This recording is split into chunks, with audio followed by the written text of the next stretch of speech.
नमस्कार मित्रों, स्वागत है आप सभी का ज्ञानधारा अकादमी में। जैसा कि आप सभी को पता है, हमने अपना बैच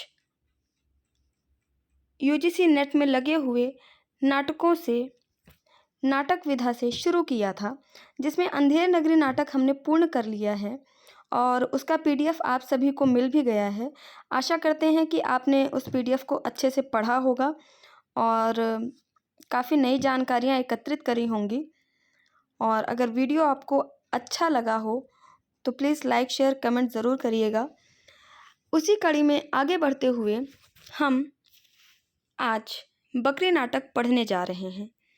बकरी नाटक पढ़ने के पहले हमें बकरी नाटक के नाटककार के बारे में जानना बहुत ज़रूरी है। तो बकरी नाटक हमारा सर्वेश्वर दयाल सक्सेना द्वारा सन 1974 ईस्वी में लिखा गया था। सर्वेश्वर दयाल सक्सेना, इनका जन्म 15 सितंबर 1927 को उत्तर प्रदेश के बस्ती जिले के पिकौरा गांव में हुआ था। इनके पिता विश्वेश्वर दयाल और माता सौभाग्यवती दोनों ही पेशे से अध्यापक थे। पेशे से माता पिता अध्यापक थे, अर्थात इनकी पारिवारिक जो पृष्ठभूमि थी वो शिक्षा जगत से जुड़ी हुई थी। शिक्षा जगत से जब जुड़ी हुई चीज़ें आपको बचपन से ही मिलती हैं तो यह साधारण सी बात है कि आपका भी मन, मस्तिष्क और ध्यान शिक्षा में बहुत ही लगा होगा और रुचि भी बहुत रही होगी। इनकी शिक्षा बस्ती, बनारस और इलाहाबाद तीनों स्थानों पर हुई। कुछ समय तक ये स्कूल में अध्यापक भी रहे, क्लर्क की नौकरी भी किए, किंतु अपने इस व्यवसाय से, अपने इस नौकरी से संतुष्ट ना होकर इन्होंने दोनों पदों से त्यागपत्र दे दिया। उसी दौरान सच्चिदानंद हीरानंद वात्स्यायन अज्ञेय ने इनको दिल्ली आने का आमंत्रण भेजा और उनके आमंत्रण को इन्होंने स्वीकार किया और ये दिल्ली पहुंच गए। दिल्ली पहुंचकर इन्होंने कुछ समय तक आकाशवाणी समाचार में भी काम किया। इसके पश्चात ये दिनमान पत्रिका के उप संपादक भी रहे और इन्होंने एक बाल पत्रिका अर्थात बाल साहित्य से संबंधित एक पत्रिका बाल पराग के भी संपादक रहे। इनके साहित्यिक जीवन की ख्याति, प्रसिद्धि इनको दिनमान में छपे चर्चे और चरखे स्तंभ से मिली। इनकी रुचि रचना, पत्रकारिता इत्यादि में थी और ये नई कविता के चर्चित कवि हैं अर्थात थे। जैसा कि पता है, नई कविता में हम तार सप्तक के कवि आ जाते हैं। तो अब तार सप्तक में हमारे ये सर्वेश्वर दयाल सक्सेना, आपको कमेंट बॉक्स में ज़रूर बताना है कि सर्वेश्वर दयाल सक्सेना कौन से तार सप्तक के कवि हैं और तार सप्तक कितने भागों में विभाजित हुआ है और कब कब तार सप्तक आए हैं। प्रथम तार सप्तक, द्वितीय तार सप्तक, जितने भी तार सप्तक के भाग हैं ये आपको कमेंट बॉक्स में बताना है। और प्रत्येक तार सप्तक में कौन कौन से कवि हैं उनके नाम ज़रूर बताइए, जिससे आपका रिवीजन भी होगा और नहीं आता होगा तो मैं आपको उसका जवाब ज़रूर दूंगी। और तार सप्तक नाम क्यों पड़ा ये भी ज़रूर बताइएगा। चलिए आगे बढ़ते हैं। तो इनका जो नाटक है बकरी, इसका अनुवाद भी कई भाषाओं में हुआ है। चूँकि यह मूलतः गांधीवादी दर्शन पर आधारित है और बहुत ही चर्चित नाटक है जो समाज में फैली बुराइयों को दर्शाता है। जो राजनेता गरीब जनता को प्रताड़ित करते हैं, शोषण करते हैं उनका, उस चीज़ को ये समाज के सामने दिखाता है ये नाटक। इस नाटक के माध्यम से हम समाज में किस प्रकार से नेता अपनी सत्ता का गलत प्रयोग करके अपने से नीचे जो लोग हैं, अपनी प्रजा का जो शोषण करते हैं, उसको दिखाया गया है। चलिए आइए पहले हम सर्वेश्वर दयाल की सक्सेना की कृतियों के बारे में जान लें। इनकी कृतियाँ काठ की घंटियाँ, बाँस का पुल, एक सूनी नाव, गर्म हवाएं, कुआनो नदी, जंगल का दर्द, खूंटियों पर टंगे लोग, क्या कहकर पुकारूं, प्रेम कविताएं, कविताएं 1, प्रेम कविताएं 2, कोई मेरे साथ चले, मेघ आए, काला कोयल, और इनकी जो बहुचर्चित रचना है कॉफ़ी हाउस में मेलोड्रामा, ये अति महत्वपूर्ण है। इसको एकदम अपने मस्तिष्क में बैठा लीजिएगा। उपन्यास पागल कुत्तों का मसीहा, जो कि एक लघु उपन्यास है जिसकी रचना सन 1977 ईस्वी में हुई। सोया हुआ जल लघु उपन्यास 1977 ईस्वी में। उड़े हुए रंग, यह उपन्यास सूने चौखट नाम से सन 1974 ईस्वी में प्रकाशित हुआ था। सच्ची सड़क 1978, अंधेरे पर अंधेरा 1980। आइए अब सर्वेश्वर दयाल सक्सेना के नाटक पर चर्चा करते हैं। बकरी सन 1974 ईस्वी में प्रकाशित हुआ था। इस उपन्यास का लगभग सभी भारतीय भाषाओं में अनुवाद तथा मंचन हुआ है। लड़ाई 1979, अब गरीबी हटाओ 1981, कल भात आएगा तथा हवालात 1979। ये दोनों एकांकी नाटक हैं। M.K. रैना के निर्देशन में प्रयोग द्वारा मंचित भी किए गए हैं। रूपमती, बाज बहादुर तथा होरी धूम मचोरी का मंचन 1976 में हुआ था। हिसाब किताब, अब आपके नाटक में जो लगा है बकरी नाटक, इसका मंचन सर्वप्रथम 13 जुलाई 1974 ईस्वी को त्रिवेणी कला संगम में किया गया था या खेला गया था। इनका यात्रा संस्मरण कुछ रंग कुछ गंध 1971 ईस्वी में आया। इनकी बाल कविता बतूता का जूता 1971, महंगू की टाई 1974, बाल नाटक भों भों खों खों 1975, लाख की नाक 1979। संपादन इन्होंने शमशेर बहादुर सिंह के संपादन में मलियज के साथ इन्होंने 1971 में किया। रूपाम्बरा संपादक अज्ञेय जी 1980 में, सहायक संपादक सर्वेश्वर दयाल सक्सेना रहे। अंधेरों का इतिहास 1981, नेपाली कविताएं 1982 और रक्त बीज 1977। तो ये तो थी इनकी अन्य रचनाएं, नाटक, उपन्यास, यात्रा संस्मरण आदि। अब इन्होंने दिनमान और कई अन्य पत्रिकाओं का संपादन किया। सर्वेश्वर दयाल सक्सेना की संपूर्ण गद्य रचनाओं को 4 खंडों में किताब घर नाम से किताब घर दिल्ली ने छापा है।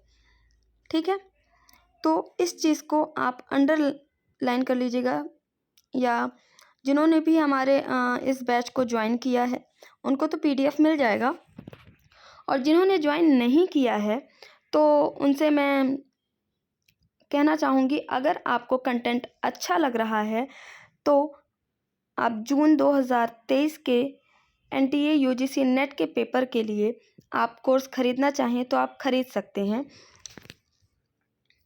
अभी बकरी नाटक के मुख्य बिंदु पर आते हैं। इस नाटक के संबंध में सर्वेश्वर दयाल सक्सेना के कथन इस प्रकार हैं कि यह नाटक हमारी स्वाधीनता की तलछट का चित्र है, वह तलछट जो समय बीतने के साथ गहरी होती गई है। हालांकि ऐसा कहा जाता है कि बकरी नाटक सर्वेश्वर दयाल सक्सेना का पहला नाटक है, लेकिन प्रकाशन की दृष्टि से देखें तो ये इनका दूसरा नाटक है। इनका पहला नाटक लड़ाई है।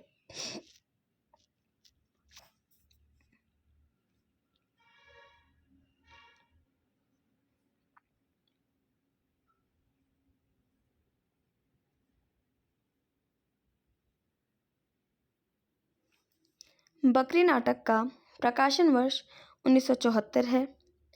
बकरी नाटक 1975 में आपातकाल जब घोषित हुआ था तो उससे 1 वर्ष पहले प्रकाशित हुआ था।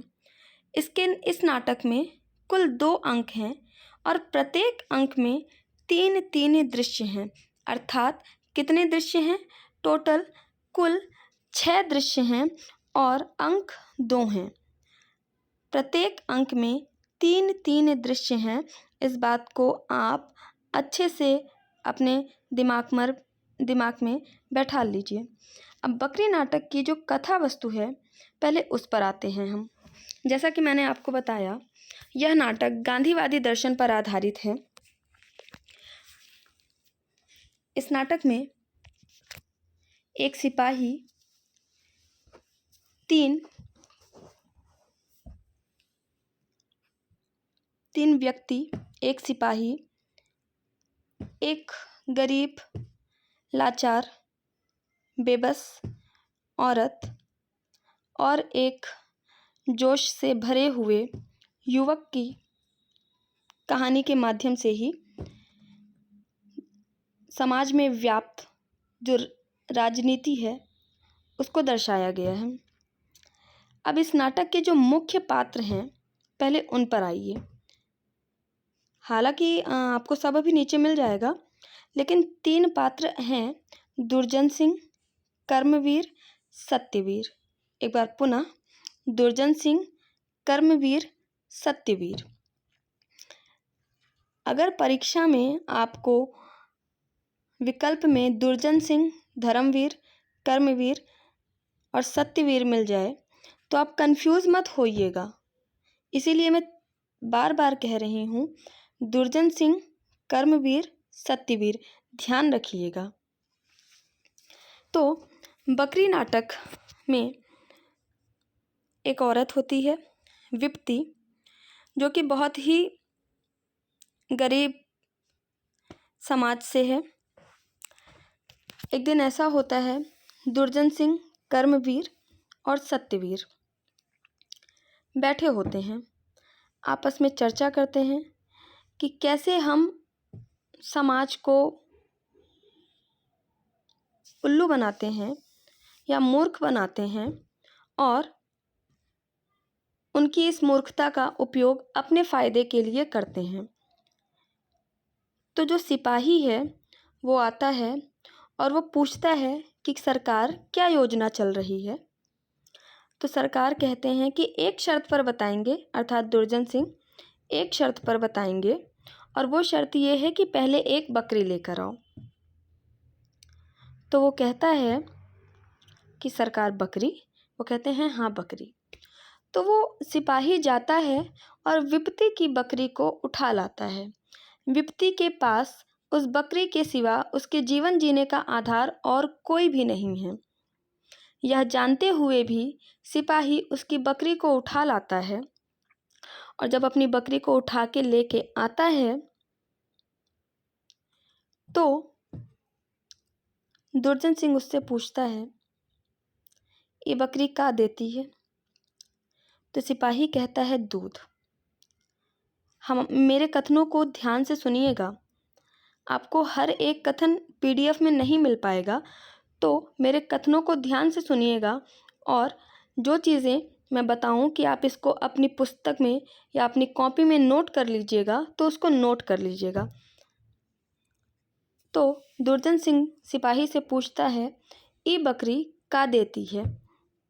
सिपाही कहता है, दूध।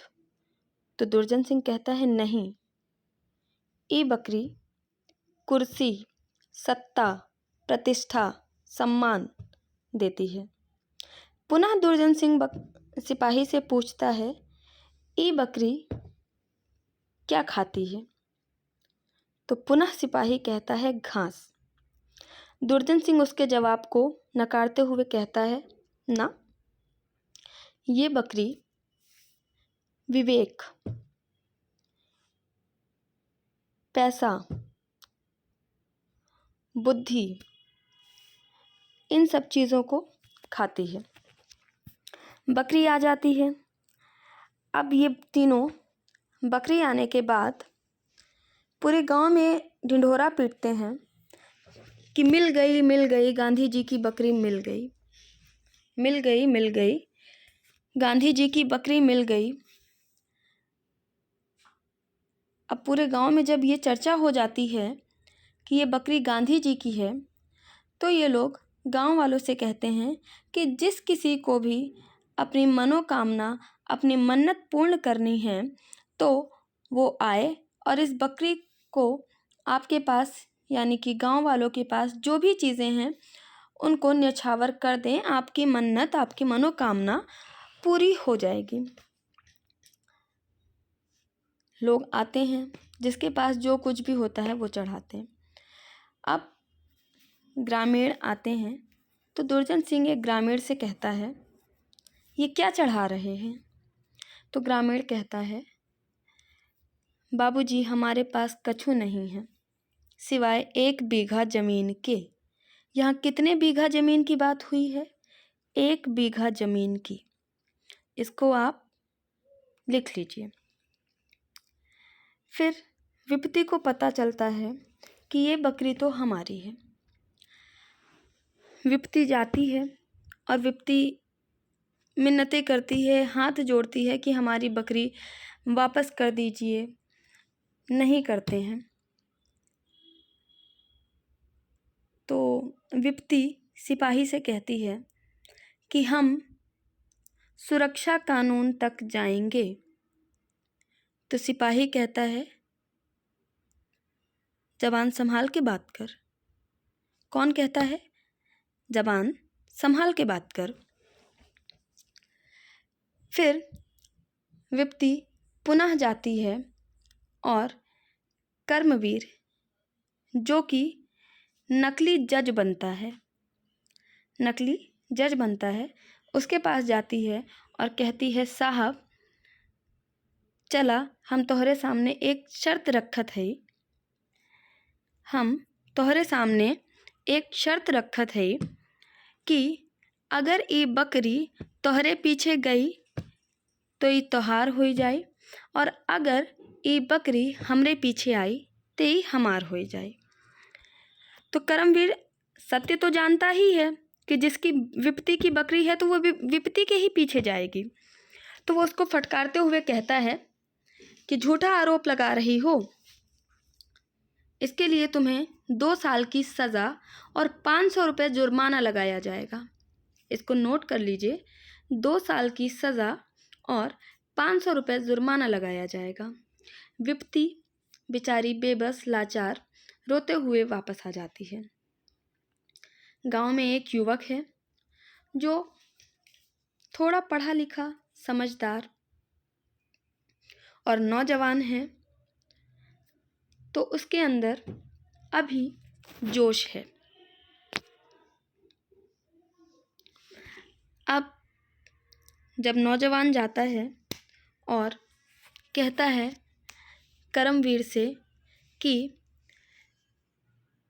यहाँ तुमको सब कुछ दिखता है सिवाय गरीब जनता की लाचारी और बेबस के सिवा। तो कर्मवीर कहता है, नक्सलवादी है क्या बे? तो वो कहता है, नक्सलवादी तो नहीं लेकिन असलवादी हूँ। कौन कहता है? युवक कहता है कि नक्सलवादी तो नहीं, असलवादी हूँ। अब असलवादी हूँ तो युवक कर्मवीर कहता है कि अभी मैं तेरी असलवादिता निकालता हूँ, कितना असलवादी है और कितना नहीं। फिर युवक अपनी बात कहते हुए आगे बढ़ता है। बाद में कर्मवीर चुनाव यानी सांसद पद के लिए चुनाव पे खड़ा होता है। अब वो चुनाव पर खड़ा होता है और चुनाव चिन्ह बकरी का थन होता है। क्या होता है? बकरी का थन होता है चुनाव चिन्ह। बकरी का थन होता है चुनाव चिन्ह और वो चुनाव जीत भी जाता है। चुनाव जीतने की खुशी में पूरे गांव वालों को बुलाया जाता है और उसी बकरी को, जिस बकरी से इतने रुपए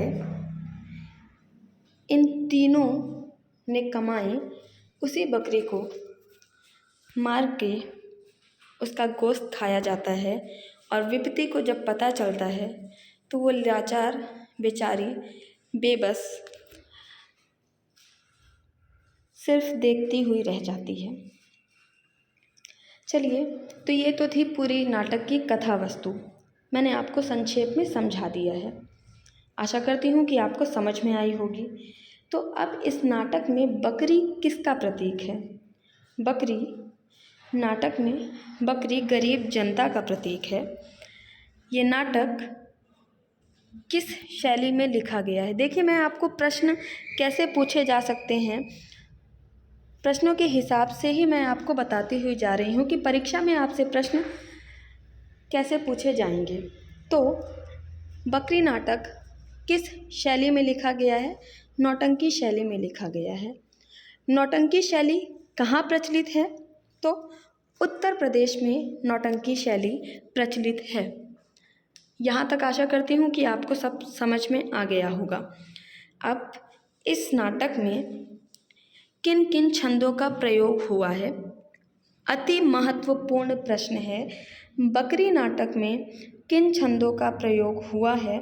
तो चौबेला, चौबोला, दोहा, बहरेत बील, बोड़ा, कहरवा आदि छंदों का प्रयोग हुआ है।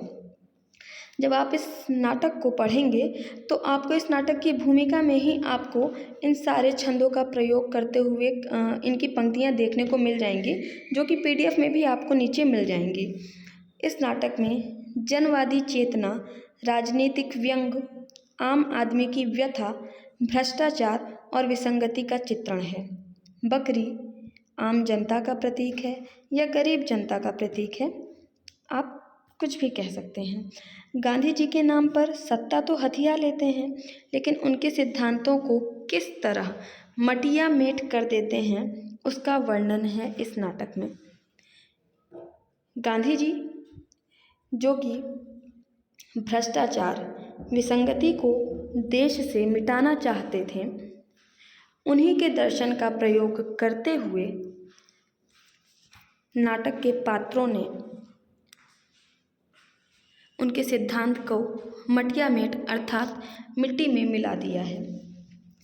इस नाटक में गांधी जी के नाम एवं सिद्धांतों की आड़ में अपनी स्वार्थ पूर्ति करने वाले नेताओं की पोल खोलने का भरसक प्रयास किया गया है। यह नाटक ग्रामीण और आम आदमी के जीवन में जागृति लाने के उद्देश्य से लिखा गया है। नाटक के पात्र, नट, नटी और भिश्ती। अब भिश्ती का अर्थ क्या होता है? भिश्ती का अर्थ होता है मशक से पानी ढोने वाला व्यक्ति। मशक क्या होती है? चमड़े का बना थैला, और यह चमड़ा अधिकतर बकरे की खाल से बना होता है। दुर्जन सिंह, यहाँ मैंने कर्मवीर की जगह कर्म सिंह लिख दिया, इसको आप सही कर लीजिएगा। कर्मवीर, सत्यवीर, ये तीनों धर्म, शोषण, नेतागिरी का प्रतिनिधित्व करते हैं। सिपाही, विपत्ति, जैसा कि मैं आपको पहले बता चुकी हूँ, जिसकी बकरी होती है। नवयुवक, जिसके अंदर जोश है, जो इस भ्रष्टाचार को समाप्त करना चाहता है। काका काकी, गांव के चाचा, एक ग्रामीण, दूसरा ग्रामीण, ग्रामीण के माध्यम से ही संवाद चलता है। अति महत्वपूर्ण चीज़, बकरी नाटक किसकी प्रेरणा से सर्वेश्वर दयाल सक्सेना ने लिखा? तो बकरी नाटक इब्राहिम अल-काज़ी की प्रेरणा से सर्वेश्वर दयाल सक्सेना ने लिखा। बकरी नाटक में चुनाव चिन्ह क्या था? तो बकरी नाटक में चुनाव चिन्ह बकरी का थन था। विपत्ति को कितने साल की सज़ा और कितने रुपए जुर्माना लगाया गया था? तो विपत्ति को 2 साल की सज़ा और 500 रुपये जुर्माना लगाया जाता है। कर्मवीर चुनाव में खड़ा होता है। चुनाव में सांसद पद के लिए कौन खड़ा होता है? कर्मवीर और वह चुनाव जीत भी जाता है। विपत्ति बकरी के मुद्दे को कहाँ तक ले जाने की बात करती है? विपत्ति बकरी के मुद्दे को सुरक्षा कानून तक ले जाने की बात सिपाही से कहती है। अब बकरी नाटक की भूमिका का जो दृश्य है उस पर आते हैं। गांव वासियों की दयनीय स्थिति और उनकी मजबूरी का राजनेता किस प्रकार दुरुपयोग कर रहे हैं, यह इस नाटक की केंद्रीय कथा वस्तु है। इस नाटक में तीन डाकू अर्थात दुर्जन सिंह, कर्मवीर, सत्यवीर तथा एक सिपाही के साथ मिलकर गांव की एक गरीब औरत अर्थात विपत्ति की बकरी हड़पने का प्रसंग है।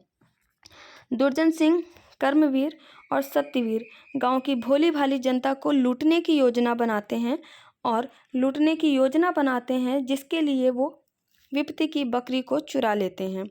गांव की गरीब विपत्ति की बकरी को गांधी जी की बकरी बताकर जनता को धर्म की आड़ में लूटते हैं। सत्ता और भ्रष्टाचार का खुला नाच होता है।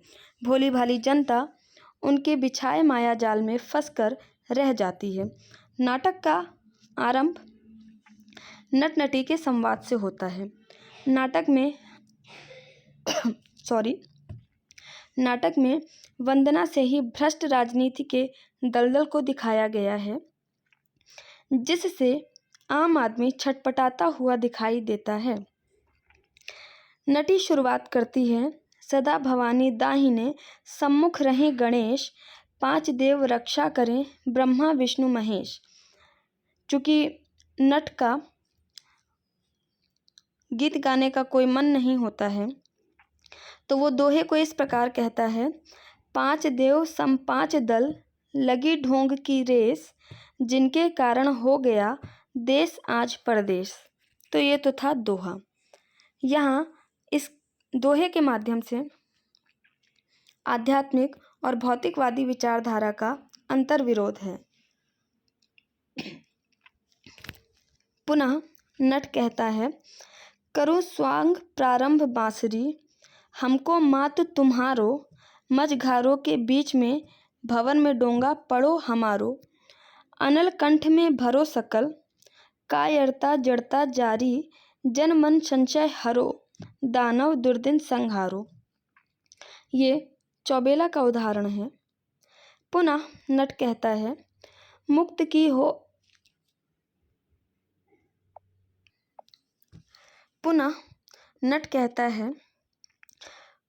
की हो अभिलाषा, जगे समता की भाषा, तुम्हारे पद सर नवाऊं, अभिनव रूपना के तेरे चरणन फूल चढ़ाऊं। ये बोर्ड का उदाहरण है। अब आते हैं हम पहले अंक में। पहले अंक में भी 3 दृश्य हैं और दूसरे अंक में भी 3 दृश्य हैं। पहले अंक के महत्वपूर्ण कथन। एक चीज़ और, जहाँ सिपाही पहले अंक में सिपाही के रूप में दिखाया गया है, वहीं दूसरे अंक में सिपाही DIG के रूप में दिखाया गया है। तो इस चीज़ में आपको कंफ्यूज नहीं होना है। तो पहले अंक के महत्वपूर्ण कथन। मैं बकरीवाद पर भाषण देने विदेश जाता हूँ और बकरीवाद का प्रचार करूँगा। ये सत्यवीर का कथन है पहले अंक के तीसरे दृश्य से। नटी गीत गाता है, दौलत की है दरकार ए सरकार आपको, सबका उजाड़ चाहिए घर बार आपको। प्रश्न ऐसे पूछा जाएगा, निम्न पंक्ति दौलत की है दरकार ए सरकार आपको, सबका उजाड़ चाहिए घर बार आपको, बकरी नाटक के किस अंक में कहा गया है, या बकरी नाटक के किस अंक का किस दृश्य का ये गीत है और किसने गाया है। अगला, क्या मति मारी गई है तुम्हारे, कुछ रुपया पैसा सोना चांदी चढ़ाओ। क्या मति मारी गई है तुम्हारी, कुछ रुपया पैसा सोना चांदी चढ़ाओ। जब गरीब आके बकरी को कुछ चढ़ाने, थोड़ा बहुत जो भी चढ़ा रहे थे, तो सत्यवीर कहता है, यह कथन प्रथम अंक के प्रथम दृश्य का है। अगला, यदि बकरी इस औरत के पास रहे तो मुंह सूख जाएगा, आग बरसेगी आग। दुर्जन सिंह का ये कथन है प्रथम दृश्य का। सत्यवीर विपत्ति से कहता है, कबीर कह गए हैं, ए जग अंधा मैं के ही समझाऊं, बोल इससे तूने क्या सीखा। सत्यवीर किससे कहता है? विपत्ति से। तो विपत्ति जवाब में कहती है, साहब हम तब पढ़े लिखे ना ही ना, हम का सीखें, हम का सीखें, हम का समझें। गायन। सोने की छत व चांदी के खंबे, जय जगदम्बे जय जगदम्बे। सोए प्रभु जी तान के खंबे, जय जगदम्बे जय जगदम्बे। प्रथम अंक के प्रथम दृश्य का ये गायन है और तीनों मिलकर गाते हैं। अगला, सुबह और शाम बोलेगा मजा तुमसे ये मिमी आकर, हमारी गली से दीवाने जी जाना ना तुम आकर। दीवान, यहाँ दीवाने लिख गया है, सॉरी दीवान होना चाहिए था, क्षमा चाहती हूँ, दीवाने हो गया, उसको आप दीवान कर लीजिएगा, या अभी मैं जब आपको PDF प्रोवाइड कराऊंगी तो मैं ही आपको सही करके दे दूंगी। ये दुर्जन सिंह किससे कहता है? सिपाही से। किससे कहता है? सिपाही से। जब सिपाही उसके लिए सारे काम करने को हाजिर होता है। फिर दुर्जन सिंह कहता है, यह कैसे हो सकता है दीवान जी, तुम तब भी थे हमारे, अब भी हो हमारे। इसी के बाद कहता है, तेरी कृपा के बिना हे प्रभु मंगल मूल, पत्ता तक हिलता नहीं, फंसे न कोई फूल। प्रथम अंक के प्रथम दृश्य का यह गीत है। दूसरे अंक में आते हैं। दूसरे अंक का पहला दृश्य। 2 साल बाद वही स्थान है, लेकिन समृद्धि का सूचक एक कोने में कुछ बंदूकें रखी हैं। बकरी के मंडप को काली दीवारों से घेरकर ताला लगा दिया गया है। वहां पर लोक सेवा सदन की तख्ती लटकी है। कीप को बक्स में से निकालकर दूरदर्शन यंत्र की तरह दरवाजे के पास एक छेद में लगा दिया गया है। ग्रामीण एक पंक्तिबद्ध एक एक करके इसमें देखते हैं और अपना सब कुछ देते जाते हैं। कर्मवीर, हम जन्म के ठाकुर हैं, कर्म से ब्राह्मण और हरिजनों के सेवक हैं, हमें सबका वोट मिलना चाहिए। 2 साल बाद जब कर्मवीर सांसद के पद के लिए चुनावी लड़ता है तो वो सबके पास जा जाके कहता है, जैसा कि आप सभी को पता है, चुनाव आते ही हमारे नेता सबके घर जा जाके कितने बड़े बड़े वादे करते हैं। वैसे ही कर्मवीर उसी कड़ी को आगे बढ़ाते हुए कहता है, हम जन्म के ठाकुर हैं, कर्म से ब्राह्मण हैं और हरिजनों के सेवक हैं। युवक जब कर्मवीर के पास जाता है और कहता है कि आपके पास हर चीज़ का इलाज है, गरीब और अन्याय का नहीं है बस। तो कर्मवीर कहता है, नक्सलवादी है क्या बे? सारे कथन बहुत ही ज़्यादा महत्वपूर्ण हैं। सभी कथन अति महत्वपूर्ण हैं। तो कोई भी देखिए, मैंने PDF बनाने में काफ़ी समय लिया है और सारे महत्वपूर्ण चीज़ें आपको इस PDF में प्रोवाइड कराई हैं। तो इस PDF को अच्छे से पढ़िएगा और लेक्चर को बार बार सुनिएगा, और तभी सुनिएगा जब आप खाली हों। ये मत करिएगा कि आपने थोड़ा सुना और फिर बंद कर दिया। इस तरीके से आपका ध्यान केंद्रित नहीं होगा और आपको चीज़ें समझ में नहीं आएंगी। सिपाही, सर अब मैं DIG हूँ। जैसा कि मैंने आपको पहले बताया कि प्रथम अंक में सिपाही के रूप में है और दूसरे अंक में सिपाही DIG बन जाता है, अर्थात उसकी पदोन्नति हो जाती है।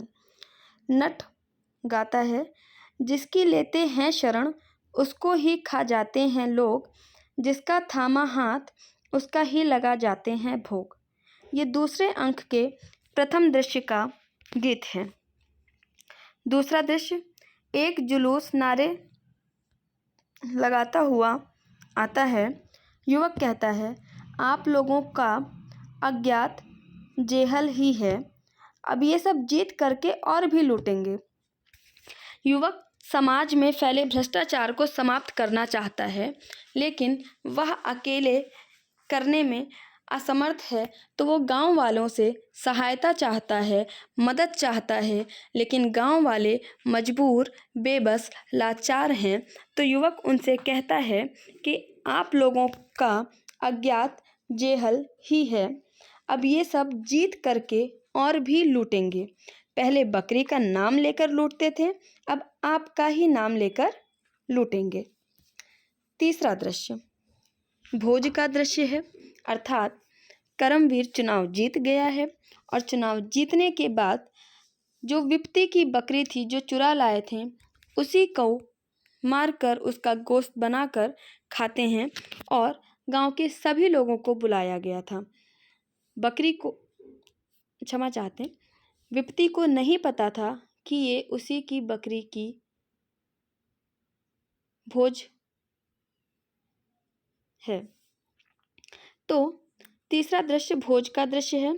शेरवानी में गुलाब लगाए एक बड़े नेता और उनके साथ एक नेत्री आती है। उन्हें देखकर सब खड़े हो जाते हैं। बाहर पुलिस के 2 आदमी बंदूक लेकर तैनात हैं। बकरी हमको बना दिया, बकरी की मैंने सब कुछ सहना सिखला दिया, बकरी की मैंने। ये गीत है, दुर्जन सिंह गाता है। दुर्जन सिंह, हमने अपने खून पसीने से इस धरती और इस देश की धरती को सींचा है। हमने इसमें ऐसी घास उगाई है जो हमेशा हरी भरी रहेगी और युगों तक चरे जाने पर भी खत्म नहीं होगी। अति महत्वपूर्ण कथन है। जैसा कि आप सभी को पता है कि एनटीए ने अपना पेपर का जो पैटर्न है उसको पूरी तरीके से बदल दिया है। नाटक विधा, उपन्यास, कई विधाएं लग गई हैं और अब जब तक आप इन विधाओं को गहराई से नहीं पढ़ेंगे तब तक आपका पेपर क्लियर होना बहुत मुश्किल है। तो आपको बस पढ़ना है। आपको देखिए सामग्री पूरी मिल रही है बनी बनाई, तो अपना 100% पढ़ाई में दें और वीडियो अगर आपको अच्छी लगी हो तो अपने साथियों को ज़रूर शेयर करें।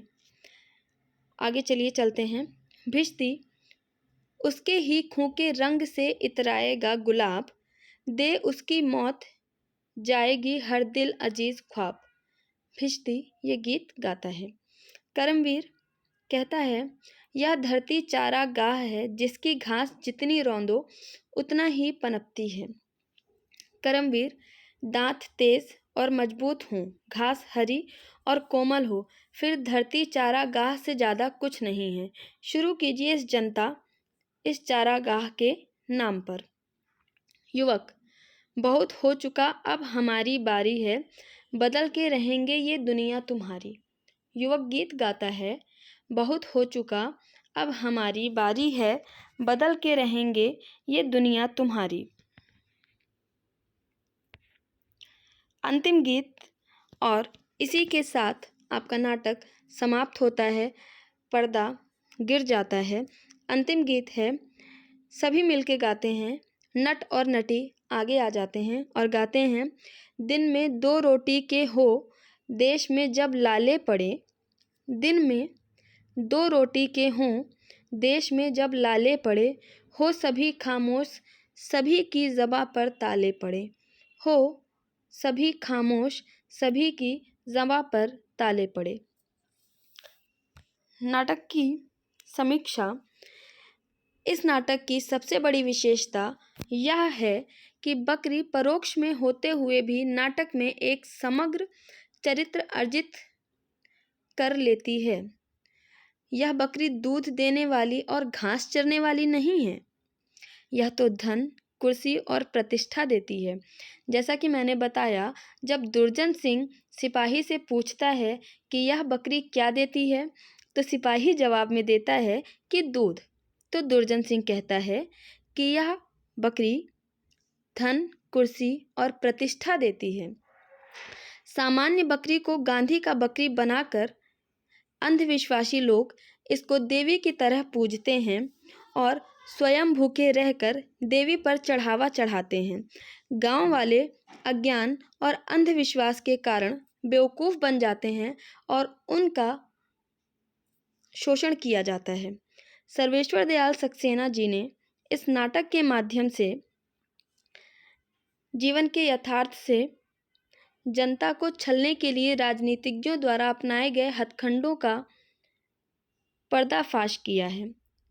जयदेव तनेजा ने बकरी नाटक के लिए कहा है कि बकरी आम आदमी की पीड़ा को आम आदमी की भाषा में आम आदमी के सामने प्रस्तुत करने वाला महत्वपूर्ण नाटक है और जयदेव तनेजा का यह कथन भी उतना ही महत्वपूर्ण है जितना कि यह नाटक आम आदमी के लिए और समाज में भ्रष्टाचार का पर्दाफाश करने के लिए ज़रूरी है।